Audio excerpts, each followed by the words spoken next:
Good morning, student. It's your bio classes, and today we will discuss the sixth part of the microorganism, in which we will be discussing food preservative. So let's discuss the topic. See, what is food preservation? Food preservation is a process, and the food preservatives are the chemical through which we preserve the foods. That means जो chemical से हम food की preservation करेंगे उसे हम food preservative कहेंगे, और food को प्रिजर्व करने के प्रोसेस को हम फूड प्रिजर्वेशन कहते हैं। अब इसकी क्या ज़रूरत है और ये हमें क्यों करनी चाहिए, let's discuss. See, we need to preserve food because microorganisms that grow on the food sometimes produce toxic substances. That means कि माइक्रो ऑर्गेनिज्म जो फूड में प्रेजेंट है वो समटाइम्स टॉक्सिक सब्सटेंसेस को प्रोड्यूस करते हैं जो कि हमारे लिए काफ़ी पॉइजनस है। अगर ये धीरे धीरे एक्यूमुलेट होते रहेगा, जमते रहेगा हमारे बॉडी में, then it's very harmful for our body. Maybe हम सीरियसली इल हो जाए, बीमार पड़ जाए, और sometimes it's a case of death. Okay, तो हमें स्पॉइल फूड इसीलिए नहीं खाना चाहिए, ऐसा कहा जाता है, और ऐसा करना भी चाहिए कि हमें काफ़ी दिन का रखा हुआ बासी खाना नहीं खाना चाहिए, स्पॉइल फूड। और ऐसा जो फूड जो हमारे लिए हार्मफुल हो सके, यानी काफ़ी दिन का जो बासी खाना लोग खाते हैं ना, लोग सोचते हैं कि वेस्ट हो जाएगा, नहीं खाना चाहिए। ओके, जस्ट वन डे और some time, but some time के लिए ठीक है, हमेशा नहीं। ठीक है, here you see some common methods of the preservating food. कुछ कॉमन मेथड्स बताए जा रहे हैं कि हम फूड को कैसे प्रिजर्व कर सकते हैं। Wait a minute, I am zooming the topic. See, first point, use the preservatives. Food preservation के लिए हम प्रिजर्वेटिव्स को यूज़ कर सकते हैं, और अभी मैंने बताया प्रिजर्वेटिव वो है जिससे हम फूड का प्रिजर्वेशन करेंगे। तो वो कुछ केमिकल्स हो सकते हैं, कुछ सब्सटेंसेस हो सकते हैं। हम commonly preservatives pickles, jam and squashes में यूज़ करते हैं उन्हें प्रिजर्व करने के लिए। जैसे अब सोच के देखो कि अचार जब बनती है या जैम जेली जो है वो काफ़ी साल तक एज इट इज़ रहती है। ऐसा क्यों? उसका टेस्ट भी नहीं कहीं मिस होता। तो ये क्यों हो पाता है? क्योंकि हम उसमें फूड के प्रिजर्वेटिव्स को ऐड करते हैं। There is some chemical, common chemicals, जैसे साल्ट, एडिबल ऑयल। आप ध्यान देना, आप अचार में जब ध्यान दोगे, पिकल्स में, उसमें साल्ट और ऑयल की जो क्वांटिटी है वो काफ़ी ज़्यादा होती है। ये फूड प्रिजर्वेटिव का काम करता है एक्चुअली। और अगर इसकी क्वांटिटी ज़्यादा रहती है तो वो माइक्रो ऑर्गेनिज्म की ग्रोथ को वहाँ पे चेक करता है, रोकता है, जिसकी वजह से ये पिकल काफ़ी टाइम तक एज इट इज़ बनी रहती है। Okay, and see in pickle, यहाँ बहुत अच्छे से यहाँ पे मेंशन किया हुआ है already. In pickle we add salt and acid preservative. Acid, yes, there is a vinegar. हम लोग नॉर्मली एसिटिक एसिड, आप जो मार्केट में अचार लेते हो उसमें ये प्रिजर्वेटिव ऐड रहता है नॉर्मली, विनेगर या acetic acid, you have to search out. और टू कॉमनली प्रिजर्वेटिव्स जो केमिकल पर्पज से यूज़ किए जाते हैं, that is sodium benzoate and sodium metabisulphite. Okay, sodium benzoate and sodium metabisulphite, ये दो केमिकल्स के नेम हैं जो प्रिजर्वेटिव की तरह यूज़ किए जाते हैं अदर प्रिजर्वेशन के लिए। अब आज की डेट में बहुत सारी चीज़ को प्रिजर्व किया जा सकता है, जैसे कि नॉनवेज वगैरह भी प्रिजर्व किए जाते हैं, तो उनमें भी केमिकल्स यूज़ होते हैं। काफ़ी टाइम तक वो भी प्रिजर्व रहते हैं, उन्हें पैक करके भी सेल किया जाता है इस वजह से। But it's not quite be good for our health, so it's better to avoid it. Now come to the next one, use common salt। ये तो नॉर्मल प्रिजर्वेटिव है, ये हम कॉमनली यूज़ करते हैं घर पे भी। जैसे कि आज के टाइम में, जब जैसे मैं प्रिजर्वेटिव के बारे में अभी बताया कि नॉन वेज वगैरह इसमें प्रिजर्व किया जाता है, here is a example, meat and fishes are cover with a dry salt. उनके ऊपर ना साल्ट की कोटिंग कर दी जाती है, जिसकी वजह से उनके अंदर बैक्टीरिया वो ग्रो नहीं कर सके।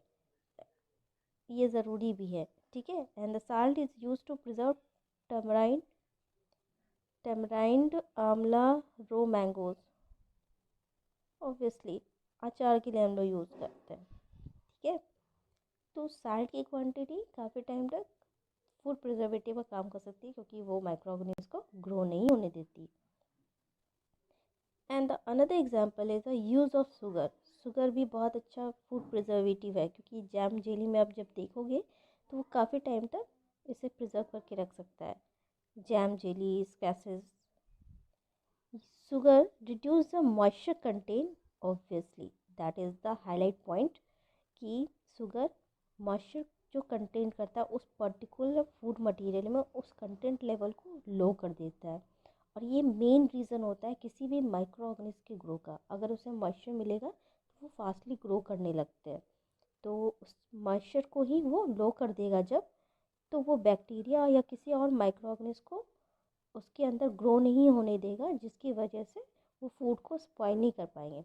एंड द मेन रीज़न कि कोई भी माइक्रो ऑर्गेनिज्म जब अपने नंबर्स ग्रो करता है, नंबर्स बढ़ाता है, तो वो ऑब्वियसली केमिकल सीक्रेट करेगा। और बहुत सारे माइक्रो ऑर्गेनिज्म जब एक साथ केमिकल सीक्रेट करेंगे तो फूड को धीरे धीरे स्पॉइल करने लगेंगे, सड़ाने लगेंगे।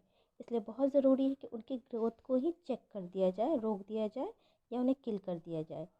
ये तीन preservative, use of common salt and use of sugar. now come to the next. See, here is another three types of food preservative, that is use of oil and vinegar. Oil और vinegar जो अभी हम already discuss कर चुके हैं, pickles में, अचार में जो हम यूज़ किए करते हैं। सी वहाँ पे आप देखना कि oil, salt and vinegar, that is acetic acid, उसकी क्वांटिटी काफ़ी यूज़ की जाती है मार्केट के पिकल्स में खास करके, ताकि उसके अंदर जो बैक्टीरिया ग्रो कर रहा है, अगर मॉइस्चर की वजह से या अनदर थिंग्स, तो उसमें वो ग्रो ना कर सके, वो सर्वाइव ही ना करे। अगर इस फ्रूट प्रिजर्वेटिव को यूज़ किया जाता है तो माइक्रो ऑर्गेनिज्म के ग्रोथ को वहाँ चेक किया जा सकता है। और इससे हम अदर थिंग्स को प्रिजर्व करने में भी यूज़ कर सकते हैं, like vegetable, fishes and meat, जो कि आजकल पैक होके मार्केट में बिकता भी है। Now come to the next one, it is a use of hot and cold treatment. आप पहले भी शायद पास्चराइजेशन का नाम सुन चुके होंगे। लुई पास्चर ने सबसे पहले इसे डिस्कवर किया था, और ये मिल्क की ट्रीटमेंट पे डिपेंड करता है कि हम मिल्क को पहले गर्म करते हैं एंड देन उसे फिर ठंडा करते हैं। इससे क्या होता है ना, कि गर्म करने से जो बैक्टीरिया लो टेम्परेचर पे सर्वाइव कर सकते हैं, मतलब कम टेम्परेचर पे, फ्रीजिंग टाइप पॉइंट टाइप के टेम्परेचर पे, वो गर्म करने से, हॉट करने से या वार्म करने से उस मिल्क को वो किल हो जाते हैं। और जो बैक्टीरिया जो हॉट टेम्परेचर पे, बहुत ज़्यादा टेम्परेचर पे भी सर्वाइव कर सकते हैं, उन्हें तुरंत जब हम दूध को ठंडा करते हैं तो वो ठंड की वजह से उसमें किल हो जाते हैं। That means the reverse condition, जो लो टेम्परेचर पे सर्वाइव कर सकते हैं उसे हीट करने से वो हीटिंग टेम्परेचर पे, काफ़ी हाई टेम्परेचर पे किल हो जाएंगे। और जो हाई टेम्परेचर पे सर्वाइव कर सकते हैं माइक्रो ऑर्गेनिज्म, उन्हें जैसे ही हम उसे कूल डाउन करते हैं मिल्क को, तो वो लो टेम्परेचर पे किल हो जाते हैं। ये इसका थीम है इस टॉपिक का, कि कैसे पास्चराइजेशन प्रोसेस को किया जाता है। Firstly boiling the milk fast long as boiling kill the many micro organism. Obviously जब हम उसमें बॉइल करेंगे तो उसमें माइक्रो ऑर्गेनिज्म जितने सारे वो मर जाएंगे। And the refrigerating food preservative as a low temperature, मतलब अब उसे जैसे ही वार्म किया तुरंत ठंडा करना। इससे क्या होगा कि जो हाई टेम्परेचर पे भी माइक्रो ऑर्गेनिज्म अपने आप को अडेप्ट कर लिए हैं या सर्वाइव कर पा रहे हैं, वो फ्रीजिंग करने से, रेफ्रिजरेटर में फ्रीज करने से तुरंत उसमें किल कर जाएंगे। सी पास्चराइजेशन को डिफाइन किया गया है यहाँ पे। Pasteurisation is a process by which milk is heated about 70 degree C, okay, 70 degree C for 15 to 30 seconds and then chilled suddenly before storing it। 15 to 30 seconds के लिए इसे वार्म करना है एंड देन फिर उसे स्टोर करना, ठंडा करना है। It prevent the growth of the microbes. इसकी वजह से बहुत सारे जो माइक्रोब्स है, फ्रीजिंग और हीटिंग की वजह से बहुत सारे हार्मफुल माइक्रोब्स उसमें किल हो जाएंगे। That is the process of pasteurization and discovered by C6 point use of sealed airtight packets। जो भी हम बाहर से पैक्ड पैकेट लेते हैं वो हमेशा एयर टाइट होना चाहिए, उसमें हवा नहीं भरी हुई होनी चाहिए। इससे क्या होता है कि उस फूड मटेरियल में मॉइस्चर कंटेंट जो इन्वायरमेंट है वो उसे मिलेगा, माइक्रोब्स को, वो उसमें ग्रो कर सकते हैं और मे बी कि वो अंदर के फूड को हार्म कर चुके हों, स्पॉइल कर चुके हों। तो हमेशा ये ध्यान रखना चाहिए कि हम जो भी फूड मटेरियल पैकेट में ले रहे हैं वो प्रॉपरली सील्ड हो, एयर टाइट हो। जैसे ड्राई फ्रूट्स होते हैं, वेजिटेबल्स होते हैं, बहुत सारे यहाँ पे एग्जांपल्स में दिए हैं। इवन आप कुरकुरे खाते हो, वो सब भी क्योंकि वो फूड मटेरियल है। तो आपको ये ध्यान रखना चाहिए कि जो चिप्स वगैरह भी खा रहे हो, ऐसे तो ये हेल्थ के लिए बहुत अच्छा नहीं है, but some time if you have to eat it, sometimes लेते हो तो ध्यान रखना कि ये सील्ड एयर टाइट हो, क्योंकि अगर ये मॉइस्चर कंटेंट करेगा तो मे बी इसमें माइक्रोब्स ग्रो कर चुके हों और वो स्पॉइल कर चुके हों फूड को। तो ये ध्यान रखना है, ठीक है। It's quite better for you and your health. So आज के लिए टॉपिक इतना ही। नेक्स्ट क्लास में हम लोग नाइट्रोजन साइकिल डिस्कस करेंगे and this all about the food preservative. So do your study and be healthy. Thank you.